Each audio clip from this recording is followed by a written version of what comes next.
Вспышка ОРВИ действительно имеет место быть. Она началась действительно около 2, даже чуть меньше недель назад, то есть рост вспышки был постепенный. Болеют как взрослые, так и дети.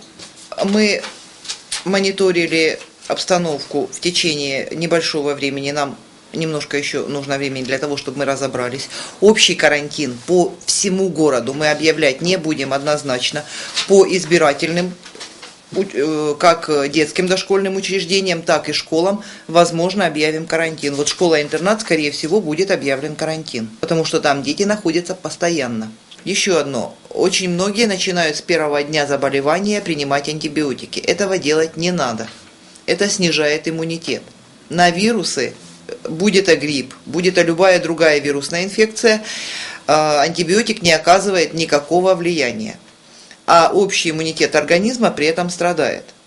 Поэтому стандартные процедуры при респираторных вирусных инфекциях – это обильное горячее питье, это опять-таки могут быть какие-то витаминные препараты и жаропонижающие при условии, если температура поднимается выше 38 градусов. Еще одна наша беда, мы начинаем сбивать температуру, начиная с 37,3. Тем самым мы мешаем организму выздороветь.